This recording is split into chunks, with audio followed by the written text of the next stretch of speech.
की भक्ति का 29वां दिन। मरिया कृपापूर्ण। पावन वरदानों में सर्वश्रेष्ठ वरदान ईश्वरीय कृपा है।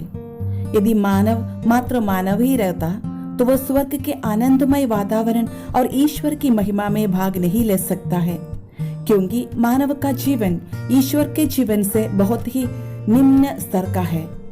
इसके लिए ईश्वर ही मानव को अपने स्तर तक उठा सकता है, उसे अपने जीवन में सहभागी बना सकता है। ईश्वरीय जीवन में इस सहभागिता को कृपा कहते हैं। ईश्वरीय जीवन में सहभागिता प्राप्त करने पर अब मानव की आत्मा में 2 प्रकार का जीवन आ जाता है, अर्थात उसका स्वयं का जीवन और ईश्वरीय जीवन में सहभागिता। कृपा एक अतिरिक्त जीवन दान है जिसे मानव की आत्मा से जोड़ा गया है।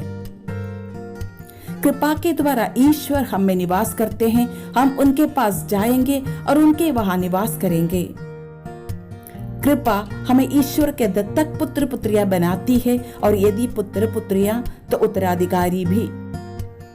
आदम और हेवा ने परमेश्वर की आज्ञा उल्लंघन का पाप कर कृपा खो दिया था, लेकिन ईश्वर ने प्रभुवर यीशु को इस संसार में भेजा, जिन्होंने क्रूस पर घोर यातनाएं सहकर और अपनी पावन मृत्यु और पुनरुत्थान द्वारा हमारा उद्धार कर ईश्वरीय कृपा पुनः प्रदान की। हमने आत्मा में पवित्रकारिणी कृपा सहित जन्म नहीं लिया था, केवल कुंवारी मरिया ही ने आत्मा की कृपा सहित जन्म लिया था। हम प्रतिदिन कुंवारी मरिया की स्तुति विनती के समय प्रार्थना करते हैं, हे ईश्वरीय कृपा की माता, हमारे लिए प्रार्थना कर। हाँ, मरिया ईश्वरीय कृपा की माता है, क्योंकि वह ईश्वरीय कृपा से परिपूर्ण है। यह रहस्य स्वयं परमेश्वर ने गब्रिएल दूत के द्वारा प्रकट किया है। मरिया ममतामयी माता, जो अपनी पवित्रता और स्वर्गीय वरदानों की मधुर महक सर्वत्र व्याप्त कर देती है, इसलिए इस कृपा की याचना हम माता मरिया से करें। परमपिता परमेश्वर की इच्छा है कि हम उनकी कृपा के भंडार से समस्त कृपाएं पाने की प्रतीक्षा करें, तथा वे इस कृपाएं हमें कुंवारी मरिया के द्वारा ही प्रदान की जाए, जबकि हम योग्य रीति से उन्हें कुंवारी मरिया से मांग ले।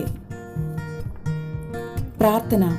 हे धन्य कुंवारी मरिया, तू अपने ईश्वरीय पुत्र की कृपा से सूर्य जैसे उज्जवल एवं सुशोभित है।